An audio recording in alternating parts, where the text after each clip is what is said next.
Section 5, Chapter 231, Public Laws of 1975.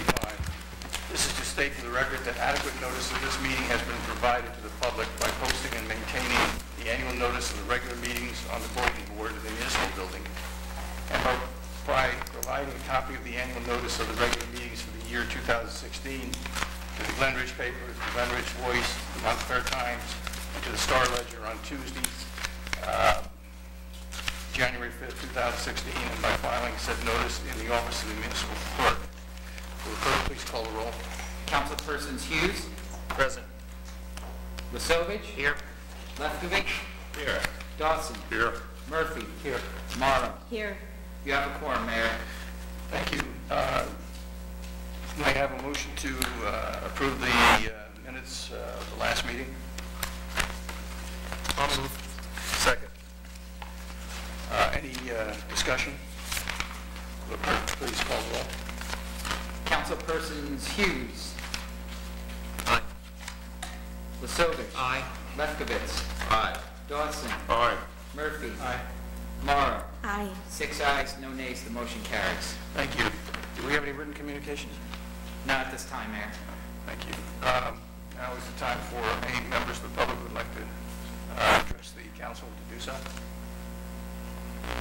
Seeing none, we will move right along. I just have one brief reminder and notice, and that is that our next council meeting on February 22nd will begin at 6 o'clock p.m., not 7:30 p.m., and that will allow members of the council to attend the State of the County presentation that's being made that night by Joe D. So please keep that in mind. Completes my remarks.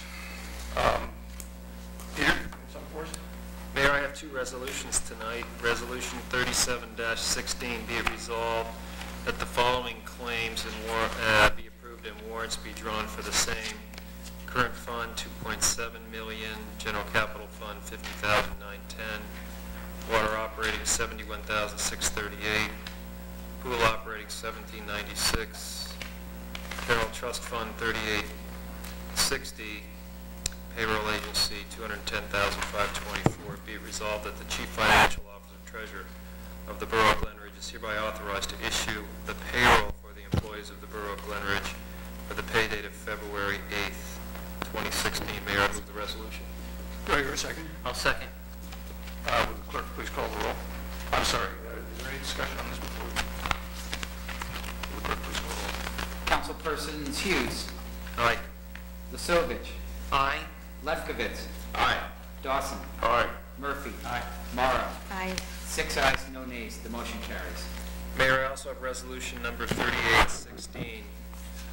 Be it resolved by the Council of the Borough of Glen Ridge, Essex County, New Jersey, that warrants be drawn to the below-listed homeowners and representatives in the designated amounts representing tax reimbursements resulting from tax appeals. We have Block 35, Lot 22, in the amount of $14,057.48, and Block 65, Lot 7, in the amount of $3,087.46. And be it further resolved that the homeowners and representatives listed above have advised that they want a refund rather than applying these payments to their tax account. Mayor, I move the resolution. Thank you. Do we have a second? I'll second the motion. Do we have any further discussion? Will the clerk please call the roll? Councilpersons Hughes. Aye. Lisovich. Aye. Lefkovich. Aye. Dawson. Aye. Murphy. Aye. Morrow. Aye. 6 ayes, no nays. The motion carries. Mayor, I have no further report. Thank you, Peter. Mr. Mayor, I simply have one item tonight. It's I have ordinance number 1637 for final reading. This is an ordinance dealing with the insurance requirements for our borough towing contractors. Mr. Mayor, this is to state for the record that this ordinance has been published and posted in accordance with this statute. I declare the meeting open for discussion of this ordinance and only this ordinance, this being the time and place for the public hearing. Does anyone want to be heard on it? Seeing no one wants to be heard, I declare this public hearing closed. Okay, Mr. Mayor, then I therefore move that this ordinance be finally passed. Do I hear a second? I'll second it, Mayor. Thank you, Peter. Any further discussion by the council? Will the clerk please call the roll? Councilpersons Hughes, Aye. Lisovich, Aye. Lefkowitz, Aye. Dawson, Aye. Murphy, Morrow. Aye. 6 ayes, no nays, the motion carries. That's all I have, Mr. Mayor. Thank you.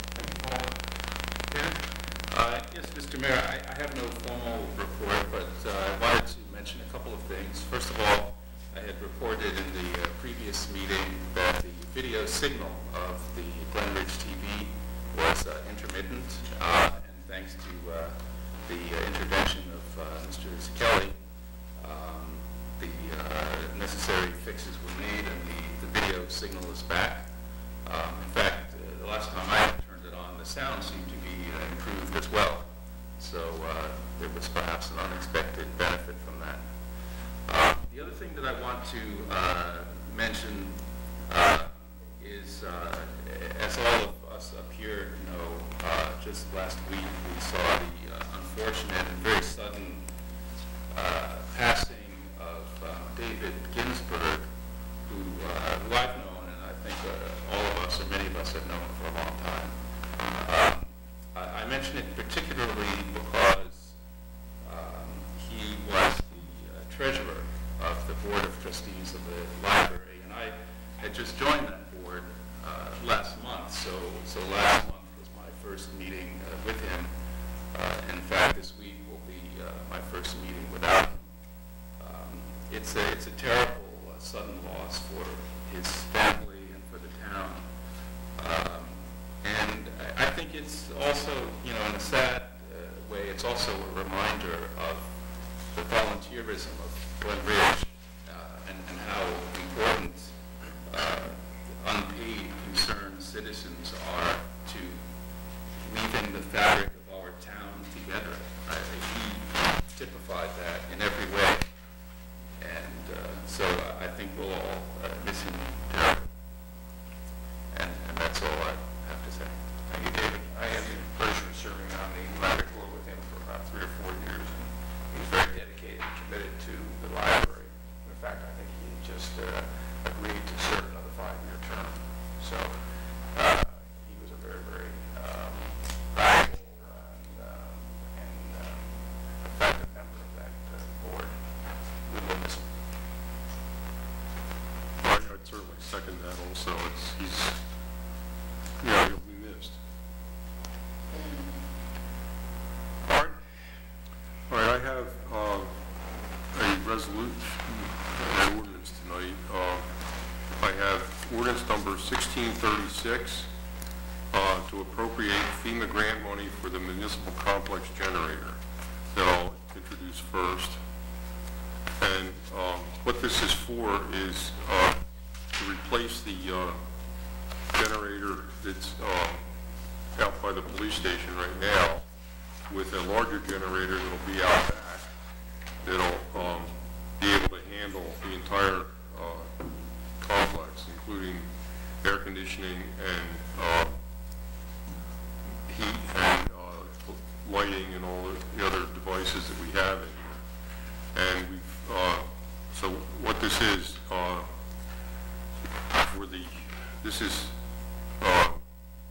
for the second reading and adoption. Mr. Mayor, I have ordinance number 1637, excuse me. 1636. Read it by the title only. So that's appropriates the FEMA grant money for the municipal complex generator, second reading for adoption. Mr. Mayor, okay. Mr. Mayor, this is to state for the record that this ordinance has been published and posted in accordance with the statute. I declare this meeting open for discussion of this ordinance and only this ordinance, this being the time and place for the public hearing.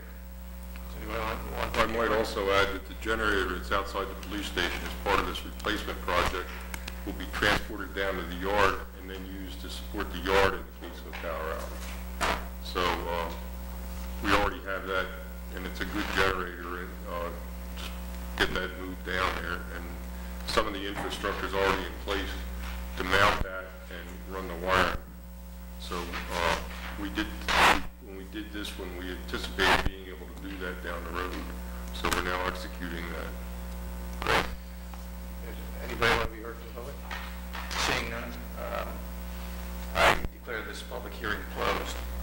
Do I hear a second on the motion? Does anybody in the council want to be heard?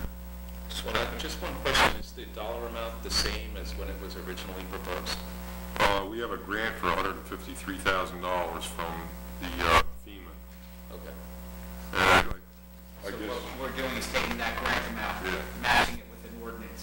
So on the books, we have an ordinance that'll be able to take that grant money. And this is just a little shy of what we budgeted. However, the scope of the project reducing that, we're going to put it where the shed is now rather than build decking to place it on. So we imagine that this will cover the majority of the project. and it'll run out of the diesel tank that we already have, the fuel oil tank. It's the same fuel oil that we use in the world. So that gives us the capability to run for a long time if we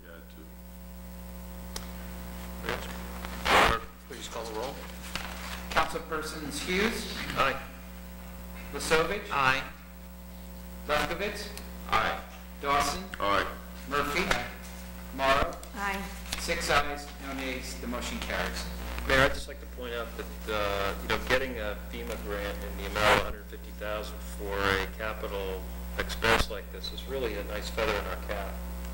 I think we should compliment Mike Warhol, Mike Kelly for, getting the application and making sure that we got the funding, because, having secure, consistent power in an outage similar to what we had during Sandy is really an advantage for us. We can have heating, we can have warming, we can have, recharging areas, and then in another storm, in a winter storm, our guys, our public works guys, they stay there overnight.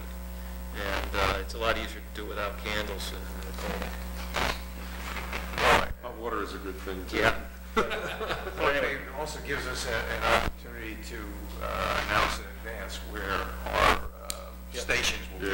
Yeah. For, People have so to go it's to big. for a warming station or a cooling station. So I think that's true, and thank you very much, Mike, and Mike, appreciate it. Do I hear a second? Yeah. Oh, We call that. We're done. We're done. Sorry. Oh, I'm sorry. yeah. I have resolution number 3916. Whereas the Borough of Glen Ridge sought purchase and delivery of trees, and in accordance with NJSA 40A11, the Borough of Glen Ridge used a fair and competitive process to solicit bids for the aforestated service.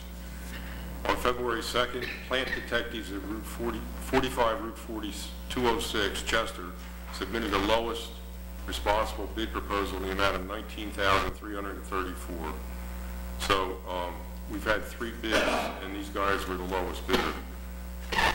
Be it resolved that the Mayor and Council of the Borough of Glen Ridge, the plant detectives awarded the 2016 spring tree material contract, and that the administrator and the deputy administrator are hereby authorized to sign the contract documents necessary to effectuate the award of this contract. Mr. Mayor, I offer the resolution. Do I hear a second? I'll second it. I have a question. How many trees approximately are included in this? I don't know that. This one is 116 trees. We're trying to do about 100 trees per season. This round will be 116 trees, and what we're trying is something different this year. We're purchasing the trees separately from the contractor planting them. So we're having a little better handle on the quality control of what we take delivery to. So our arborist will be going to this nursery and tagging the trees. They'll be delivering them, and then a second contractor will then be putting these trees in the ground. That's a good idea. What season of the year are these going to be constant? The trees, the specifications call for delivery April 15th, and the planting contractor, once we have the pricing, their contract will say they have to start the 15th and work continuously until it's done. We typically do about 12 to 15 trees a day, so about 2 weeks work. So we should be doing them in the spring and not running into droughts right away. Correct. We're here anyhow. And then the planting spec requires the reuse of the gator bags we already have on site from our previous planting. And then we have our own water truck. After they're filled once, residents get notice about their new tree, please water your tree. The commission members each have a zone in town that they're responsible for walking and knocking on doors and asking people to please care for their tree. If that doesn't work, DPW is able to back up and keep those gator bags full. Great. Hopefully we won't lose any of them. I mean, we lost a decent number of them from that. Last year, we just, that dry, wild summer just really threw us. That was the most we've ever lost, and that was about 10%. We typically lose when we plant 100 trees, maybe 2 to 3 per planting. We lost quite a few trees at Carteret Park, the arborvitae that borders the park, and in fact, yards of some of the folks. Oh, They you can tell because they're orange now. And maybe we can get some trees earmarked for Carteret. Some of the green giant arborvitae type for big and fast. Okay, so that's back as the playground. No, They're along the street, actually, It's some along of the field, and it separates the. Oh, okay, sure. Yeah, you can't miss it. You have to go up that Carter and with your left. Got it. Okay. Any further discussion? Will Clerk please call the roll? Did we have a second on that one? Yes. Yeah, Yes. Okay, councilpersons Hughes? Aye. Lisovich? Aye. Lefkovitz? Aye. Dawson? Aye. Murphy? Aye. Mara? Aye. 6 ayes, no nays, the motion carries. I also have a brief report on the recent storm, the activity up to date on it. Since our last meeting, much of the department's time and effort has gone towards snow removal. After the initial plowing was completed, crews had to cart the snow away from various streets in town to accommodate on-street parking and drop-off areas around the schools. Additionally, the catch basins around town have been dug out to capture the runoff from the melting snow. All the DPW vehicles and equipment that were used in this storm have been checked for proper operation and are cleaned and prepared for the next storm. We have a full salt shed plus a reserve storage area. We got 3 tractor trailer loads of salt delivered right away after the storm, so we're ready for any eventuality, hopefully. So that concludes my report.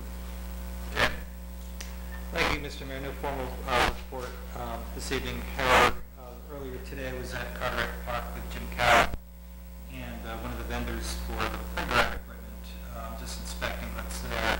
And last meeting I indicated that we may be able to salvage one of the jungle gyms. And after today's inspection, it's over 20 years old, and it looks like we can't move some of the parts of the older, one of the units that's going to be moved to the one that I wanted to keep. So there's a whole new think about this, and hopefully for the next meeting I'll have renderings and whatnot of proposed redo jungle gym, which we don't have swings there now, but the move will be to include swings. I know this is a pressing matter in the winter. Clearly I didn't have anything better to do this morning, but that concludes my report. Are those things set in concrete besides? Yes, yeah, and then there's mulch on top of it, and the idea is just to remove everything, get your group to remove everything and come in with all new stuff. We'll have to bid the installation of the new stuff, but the carpenter really knows what he's doing, and while it may not be Brookdale Park quality, or to the scope of, which is probably as big as Glen Ridge, it'll be certainly appropriate for the site. And I don't believe that this jungle gym equipment will have to go before the Historic Preservation Commission for approval. Anne Marie? Thanks, Mr. Mayor. Before I turn to Planning and Development Committee report, I am going to ask our Borough Attorney, John Maleska, to give us an update on our recent litigation involving the borough, and then I will return to my report and the resolution that we have tonight. John? Thanks. Yes. What I'd like to do is give a brief report on litigation which has been brought against the borough that deals with the issue of affordable housing. What I'd like to do is give this report in two parts. The first one is just basically an overview of the law as it exists in New Jersey and as it relates to Glen Ridge. And then the second part of the report is more factual and would deal with the lawsuit itself. As far as the law is concerned, I think it's probably general knowledge that in New Jersey, all municipalities under the New Jersey Constitution, under New Jersey statutes, under case law that has been determined by the courts, all municipalities have an obligation to provide affordable housing to low and moderate income families. Glen Ridge is well aware of that obligation, and we obviously are committed to doing whatever we need to do, what we can do to meet that obligation. The enforcement of these laws was originally placed with a state agency called the Council on Affordable Housing, usually known as COA. And that was the agency of the state of New Jersey that was established to provide guidelines, regulations, and to provide an administrative avenue to determine whether or not municipalities were in compliance with the COA, what they call Mount Laurel obligations. In order to do that, COA had 3 different rounds of administrative hearings at which a municipality was given its fair share, the number of units of affordable housing that the municipality was expected to do. The first round of COA hearings, Glen Ridge was a participant in, and we received first round certification it may have been as early as 1990, and I think that the number of units that Glen Ridge was required to provide was, I think, 25. There were 2 subsequent COA rounds of administrative hearings, round 2 and round 3. Glen Ridge did not participate in either round 2 or round 3, and the reason for that primarily was that there was really no significant change. There was no change at all, actually, in the land that Glen Ridge had available to comply with the COA obligation. As we know from many of our meetings that deal with recreational opportunities, we've had to go outside the borough in many cases in order to find playing fields to satisfy the needs we have. And we really had no vacant land of any kind that was suitable for, was available for meeting any type of COA obligation. The round 3 COA obligations never really became finalized in the sense that the proposed regulations were challenged. The New Jersey courts found them to be non-compliant with the law at the time, and the agency was given several opportunities to come up with regulations that would comply with what the court felt was the mandate. The Supreme Court in March of last year, March of 2015, finally said that COA was not functioning as a state agency. And the New Jersey Supreme Court essentially suspended all activity by the Council on Affordable Housing. But the long and the short of it is that the court realized that there had to be a remedy for people who were seeking to have the construction of affordable housing. And what the Supreme Court did was essentially say that this is now going to be a matter for the courts to decide throughout the state of New Jersey. And there has been, since that time, since March of last year, there has been litigation that has spawned throughout the state of New Jersey that deals with affordable housing. In Essex County alone, there are 9 or 10 lawsuits that are pending against municipalities that seek to have the courts intervene for the construction of affordable housing. This is something that would normally have gone to the state agency, but is now pending before the court. Those cases have, in Essex County, all been consolidated, and they're all pending before one judge. Now that brings us to Glen Ridge. Glen Ridge is not part of the consolidated case in Essex County. We are not in that case, but we are somewhat involved because a lawsuit has been brought against Glen Ridge, which seeks to have a property in Glen Ridge used for the construction of a project that would have a component of affordable housing. This leads to the second portion of this report, and this is the factual nature of it. And for those people who have attended meetings of the mayor and council, some of this they may already know. Last year in April 2015, the mayor and council received a letter from a developer who maintained that he was under contract, or it was under contract, to purchase 3 lots on Baldwin Street in Glen Ridge.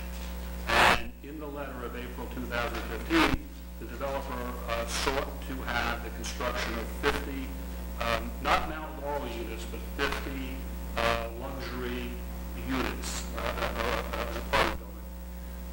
And the developer asked whether or not the mayor and council would refer this over to the Glen Ridge Planning Board to see whether or not this was an area that qualified to be redeveloped.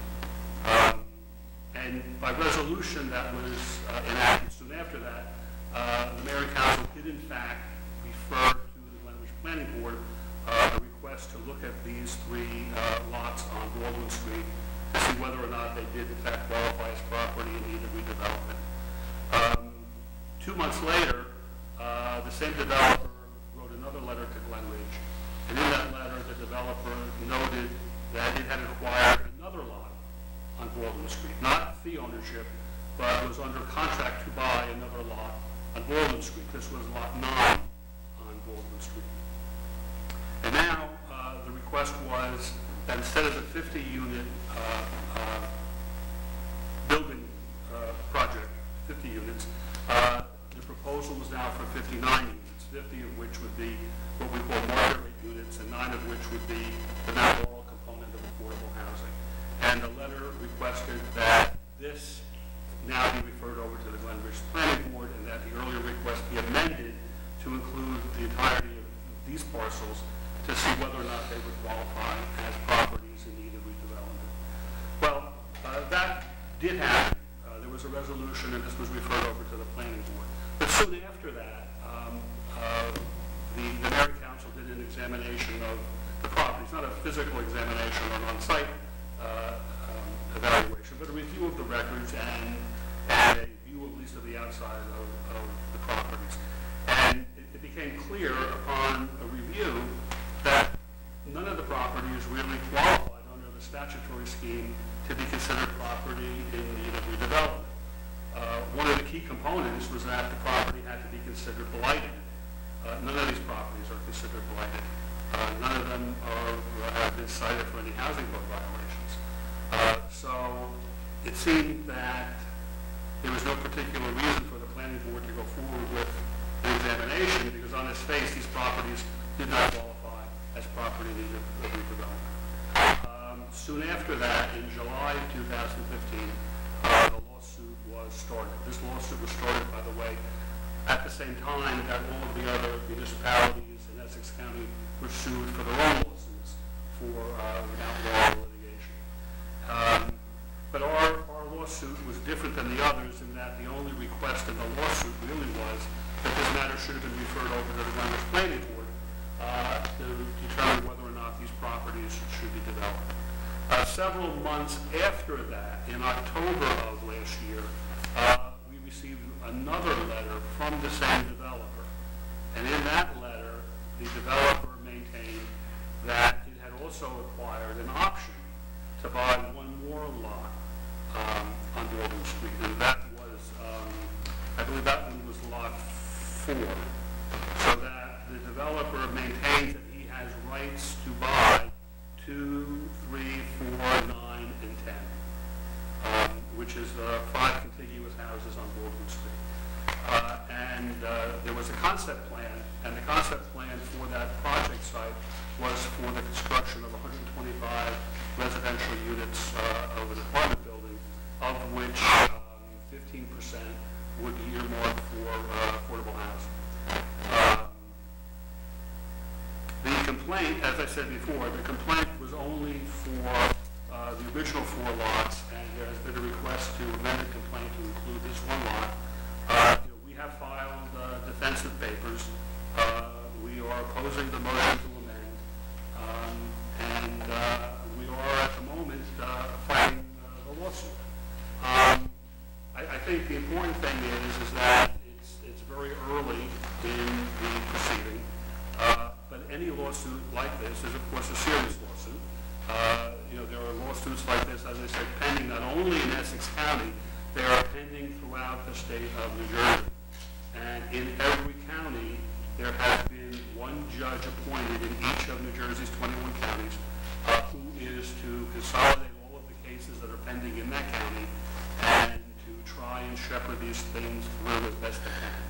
As I understand it, the judges themselves are trying to meet so that we don't have inconsistent results from one county to another. They're trying to develop some kind of uniformity here.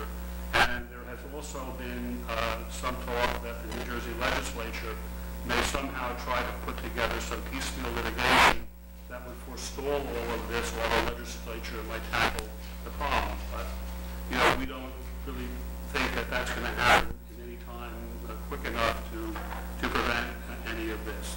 As I said, the important thing is that this is very early on in this litigation. But one of the things that the litigation has shown us is that it probably would be a very, very good and important thing to update our information as to what our experts tell us would be our Mount Laurel number, what are the number of units that should be attributable to Glen Ridge for purposes of what we used to call COA or Mount Laurel.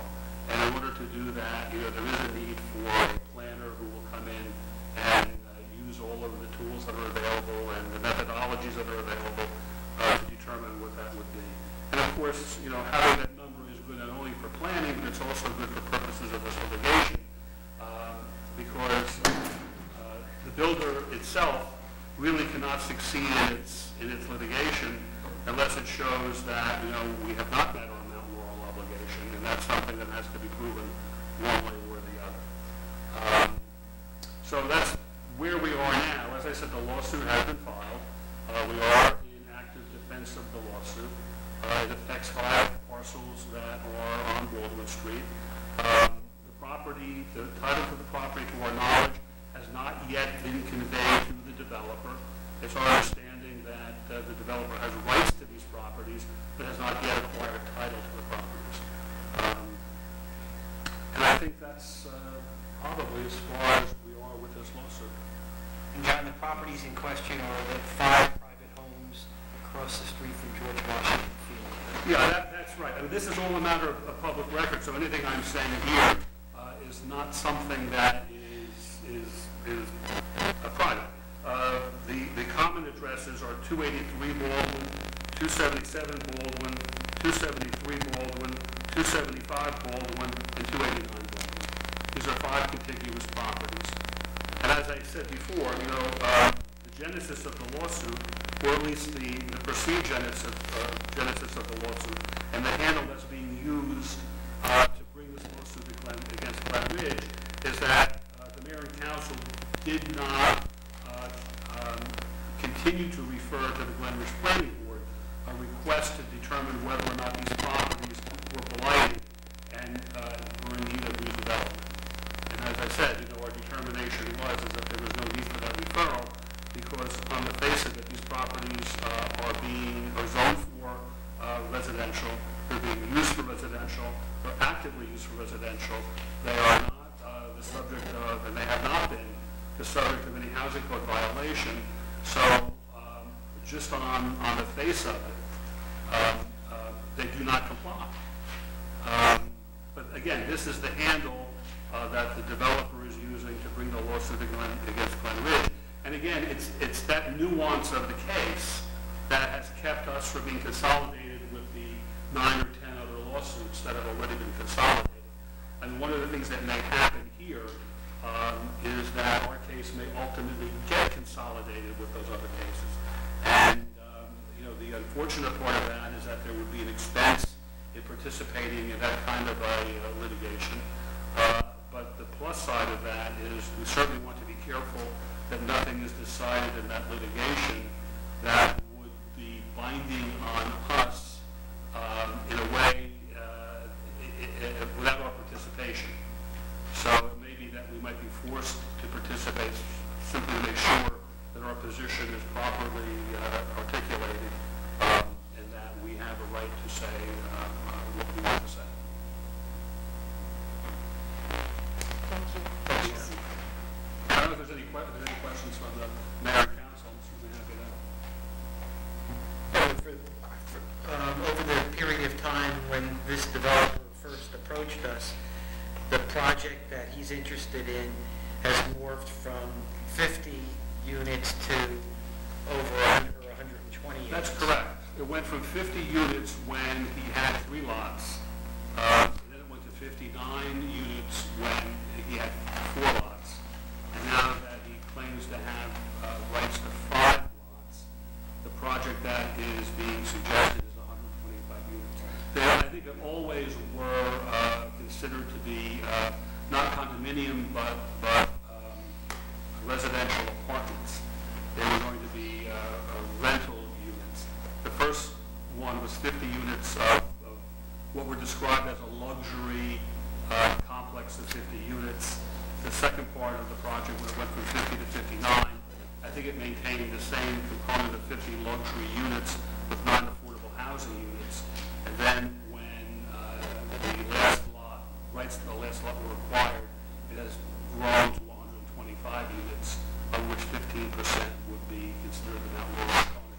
One of the things that should be said too is that it kind of ties in with what I said before about this is very, very early in the case, even though the lawsuit was filed in July. The request for the amendment only came in at the end of October of last year, 2.5 months ago. And it was at that time when the developer claimed to have acquired rights to the 5th lot. So prior to that time, the project was a 59-unit project.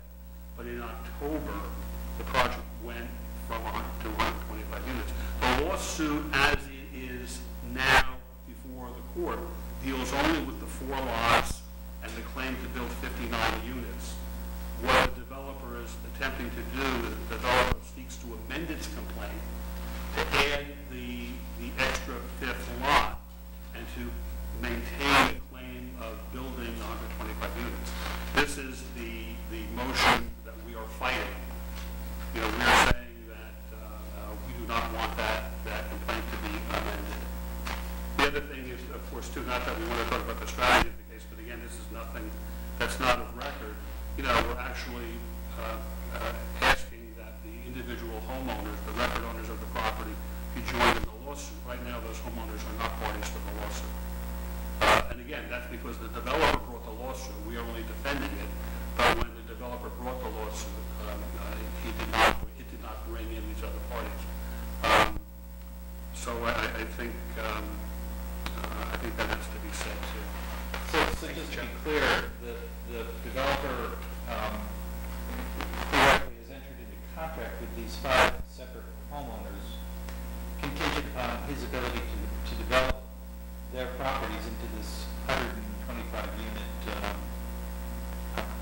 development.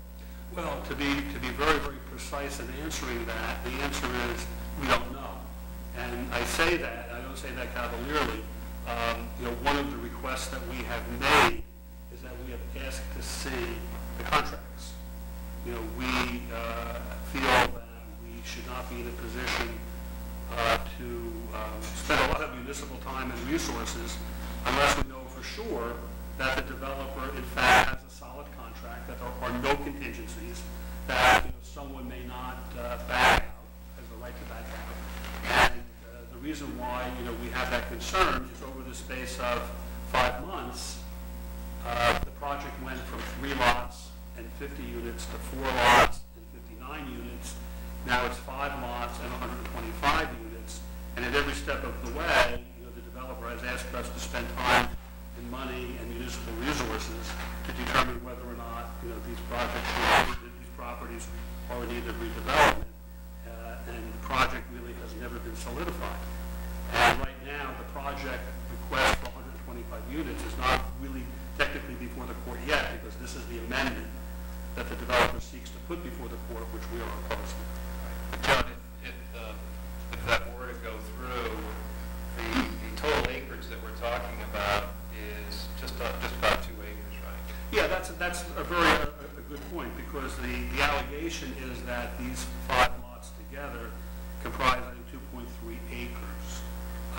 The records that the town has indicates that on a amalgamated or consolidated basis, the acreage of these 5 lots is 1.8 acres. Right, so if you divide 1.8 to 125, you get more than about 65 units per acre. Yeah, that's very high density. Which is a very high density. It's higher than anything currently in Montclair. Yes. It's much, much higher than the R5 district in Glen Ridge. Yes. By about a 4 times factor, right? At least, right? Maybe 5 times factor. So what's being proposed is something that is very, very different from what has been our zoning in Glen Ridge up until this point, and the zoning in, now when we look at Baldwin Street, there is multifamily home offerings there on Baldwin Street, but the density is nowhere near what is being proposed in this current plan. Mr. Goose, that's in Montclair, too. The higher density Oh, is yeah, situated in indeed, Montclair. and I only do that for reference because Glen Ridge's zoning would be determinative, but I think it's important to understand what this developer is proposing is something that is much, much more dense than anything we've seen, except for perhaps the Parkway House. It's also a moving target.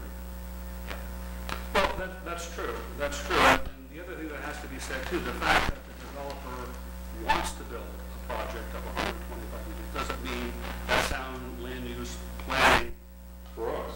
for anyone, us or anyone. I mean, assuming we would act reasonably as we always try to do, the fact that the claim is 125 units, that certainly doesn't mean that that's where it ends up if the builder gets his wish list granted all the way down the line. I mean, the site has to justify the project.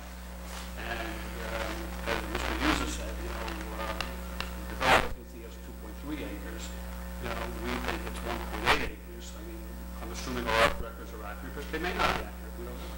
Maybe it's 1.5 acres, or maybe it's 3 acres when everything is surveyed. We don't know. But clearly, that's part of the lawsuit, and that's all stuff that has to be flushed out. I mean, the unfortunate thing is that these things are protracted. You need experts. They take time. They take money.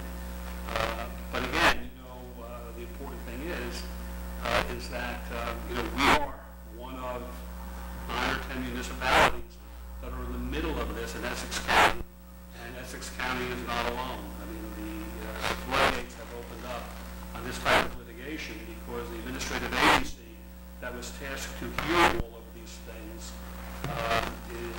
is no longer functioning, and the floodgates are opened up for litigation of this type throughout the state. So there's not much you can do about it.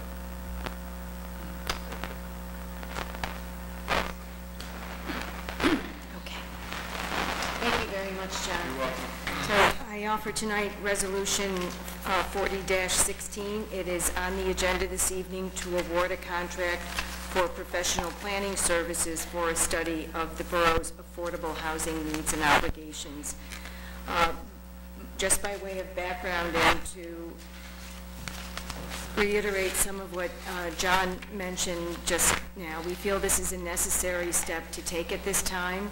As John noted in the presentation, the state of the law in New Jersey regarding a municipality's obligations under the Fair Housing Act has been in a state of flux for many years following those Mount Laurel decisions that were in the 70s and 80s. COA, as we just heard, the agency that was created to implement the rules and enforce compliance, has been challenged.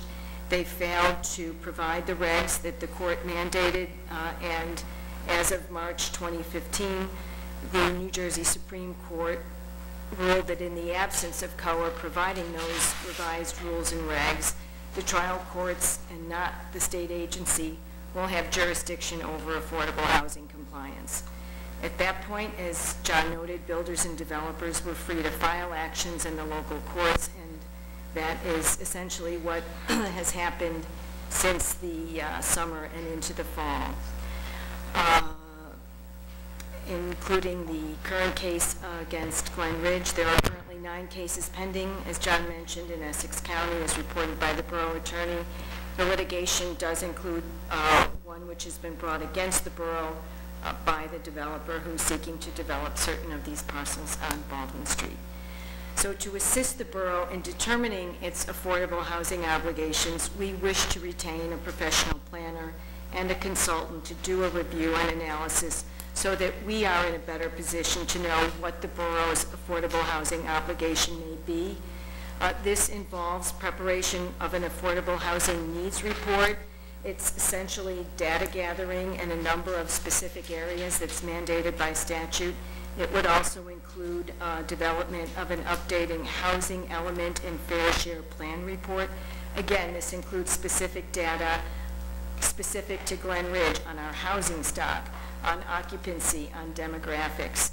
I believe the last report that was done in 2010 in connection with, I think, recertification of our master plan. We believe this planner and this report is necessary irrespective of the current lawsuit. We acknowledge we have an obligation and a duty to comply with the law, and we simply want to be in the best position to know what that might require so that we can work together with the planning board, with the administration, and the public to ensure that we meet our obligations in a manner that takes into account sound land use policy for our town. In response to the RFP that was put forward for a COA planner, we did receive 3 proposals, and of the 3, we recommend H2M. Insofar as the scope of the proposal that they outlined to the borough was the most extensive, they were the most responsive, and they were the least expensive. We've had experience with them. They are familiar with our town, our administrators, and as I indicated, they were very responsive, very detailed scope in terms of what they would provide, and they were the cheapest. Anything else? Okay, so with that, I offer Resolution 40-16. Second. I'll second the motion. Further discussion? Oh, I'm sorry. Yeah, you should probably read it. Okay. In accordance with New Jersey statutes, Section 40 and Sections 19 through 44, the Borough of Glen Ridge used a fair and competitive process to solicit bids for the professional services of a professional planner to perform an affordable housing needs study, and whereas H2M Architects and Engineers of 119 Cherry Hill Road, Parsippany, New Jersey, submitted the lowest responsive and responsible proposal in the amount of $17,730. Now therefore be it resolved by the Mayor and Council of the Borough that H2M Architects and Engineers be awarded a contract for professional planning services to study affordable housing needs. And be it further resolved that the administrator is hereby authorized to sign the contract documents necessary to effectuate the award of this contract. It's been seconded. Okay, so can we call a roll? Yes, please. Councilpersons Hughes, Aye. Pasovich, Aye. Lefkovich, Aye. Dawson, Aye. Murphy, Aye. Morrow, Aye. 6 ayes, no nays, the motion carries. Do we have any comments of the administration? Actually, I'm sorry, Stuart, I wasn't finished. Just as to the mountainside, I just wanted to also mention again, the next public meeting is Monday, February 29th. It's 7:30 p.m. That will be a joint meeting of Montclair and Glen Ridge. It'll be held at the Montclair Fire Department. Again, this is the mountainside redevelopment of the office building. At this meeting, H2M will present their initial draft language regarding the scope of the project, height, setbacks, parking ratios, we expect or anticipate that a draft will be available a week before the meeting, I think sometime maybe the week of the 15th, and we will post that on the borough website. So just to clarify, the HQM has also been retained to do the work for the Mountainside Hospital project. Yes, well, they were originally retained. But this is separate from the Baldwin Street. Yes, yes, this is totally separate. This is just part of our ongoing update on what's happening with Mountainside. I'm sorry. So again, that's just more in the nature of notice, Monday, the 29th at 7:30. That's all I had. That's Sorry to enough. jump like that. Comments to the administrator? Nothing at this time, Mayor. John?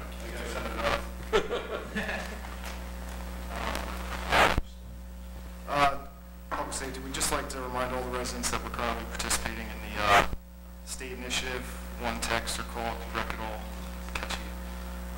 And then just comment on the Super Bowl 50 drunk driving prevention campaign that was put out by the National Highway Traffic Safety Administration.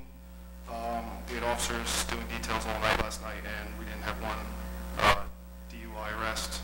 So we'd like to commend all the Northern public on driving responsibly. And then I also just want to make another comment on an incident that occurred last Wednesday evening about 10:46 p.m. It was published in the police blotter. It was a commuter walking home from the Bloomfield train station. He was followed by two suspects. When the victim turned around to look at them, they asked him for his cell phone and attempted to grab it from him unsuccessfully. The MO kind of matches what had occurred the previous week, where we did have an apprehension. But in this incident, the actors got away. Obviously, our detective bureau is looking into it.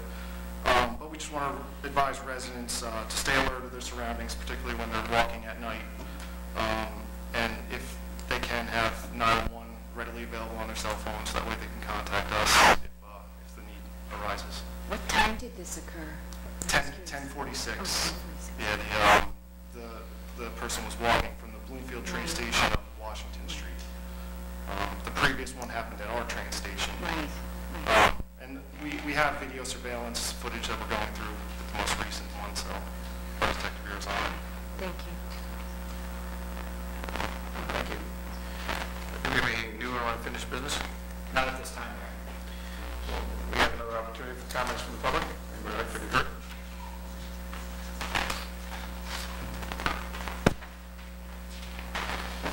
Hi, I'm Deborah Dine from Laurel Place. A couple of questions. One is, you said a draft will be available the week before, but the draft would not include the top of Laurel Place, correct? Because that's not part of the area of redevelopment?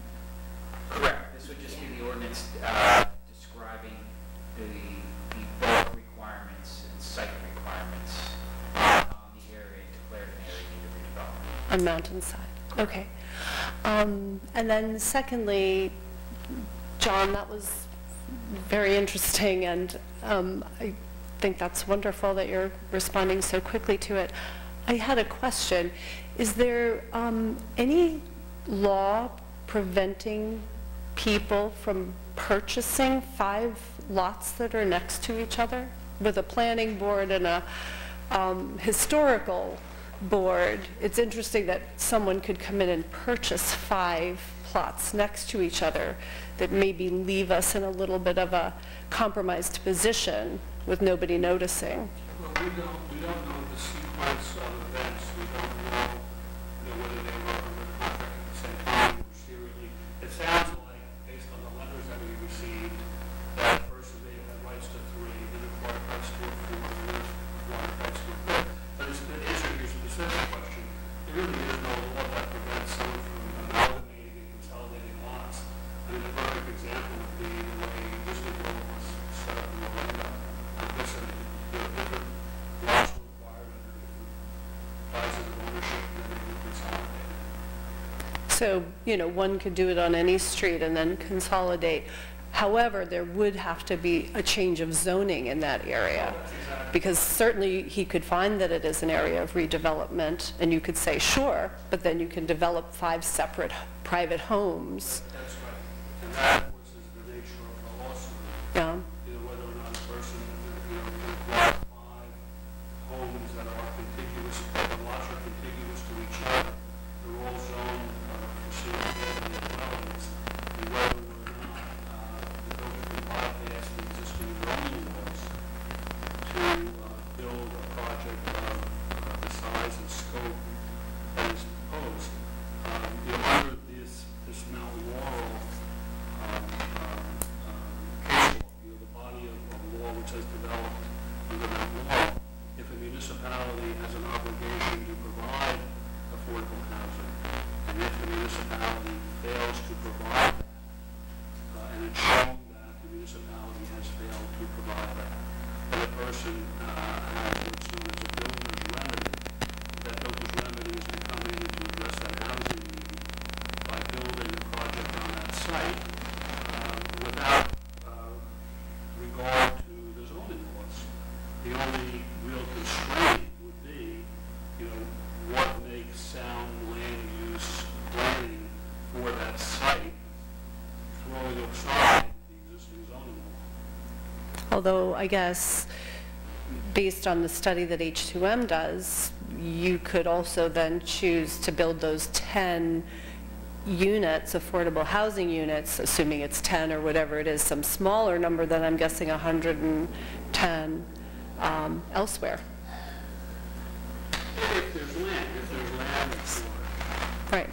But what happens with lawsuits of this type is that the product that a developer makes really comes from the size of the project. So the more units you can put onto a parcel of land, is the more units you can rent, is the more units you can sell. Right, clearly, yeah. Mm-hmm. So that's the conundrum that we have here. And it's the threat that we really face is that a developer would come in and try to go around our zoning and our planning as it now exists and try to impose. Because you different set of haven't. plans. And he's using COA as Got it. the avenue to be able to do this. And I personally feel it is a threat to our community and an overreach. So the way around it is then to become compliant. Well, the on your developer has, own. if I may, the developer has put out, using a study that was done by a not-for-profit agency, a number of, that's very high. Almost 400 units that Glen Ridge would somehow be obligated to provide. Oh, 400 Well, affordable housing units? We don't think this has any basis. Yeah. it's not Right, a study yeah. that's specific or that has truly looked at our Right. Right, but if he does that, then clearly it's, Right, we have our own study that goes back some other time Yeah. that puts forth a number that's much smaller. yeah. But, I think that's more symptomatic of what's going on in the state as a whole. Yeah. This reports come out and it's, given wild I think numbers. that the important, I guess, take from this, if I could use that word, as I said at the beginning, Glen Ridge always tries to obey all the rules that are there. Yeah. We do our own building projects, we abide by our own building regulations, our own historical codes and regulations. The problem that we have is not that we don't deny that we have an obligation to provide affordable housing. We don't deny that. The problem we have always had is we don't have a place to put anything. Yeah. We don't have a place for fields, we don't have a place for construction of this type. And the ironic thing is under the old color regulations, to the extent that a court would continue to follow, if we had said that we are going to comply with our Mount Laurel obligation by changing the zoning on these 5 properties because we feel this is where it would be appropriate, the color regulations specifically prohibited that type of zoning on the part of the municipality. We were affirmatively prohibited from changing the zoning to do that because it would be viewed as a sham zoning. Yeah. It would be viewed as something that would never happen, because people would have to amalgamate the 5, just as you suggest. They'd have to get 5 people at the same time who want to sell at the the same time.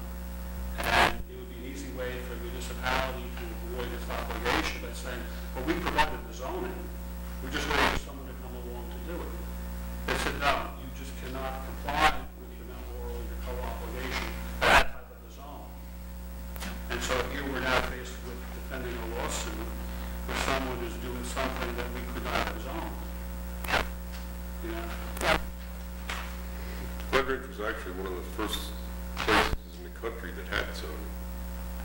That's interesting. That's interesting. And we, maintained the town the way it looks for years by the fact that we were careful about what we were doing. So we're going to see what our obligations are, and then we'll see what our options are. Yeah, it's clear that you're on top of that, and thank you for your time. You don't suppose John Fromhold would want to put 10 apartments in his hospital complex? I think Debbie gets a shout out for listening to this whole meeting tonight. And your, is it your daughter? Yeah. That's David. Hi, David. Hi. Thank you for coming tonight.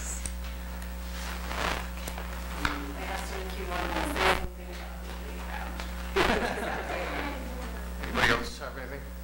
Jackie, just because you were not here earlier, our next meeting on the 22nd will be at 6 o'clock, not 7:30. Because we want to go to Joey D's presentation that night. Okay. Anybody else? Dan, do you have a motion for us? Yes, I move that we adjourn the meeting, Mr. Mayor. I'll All those in second favor? that. Aye.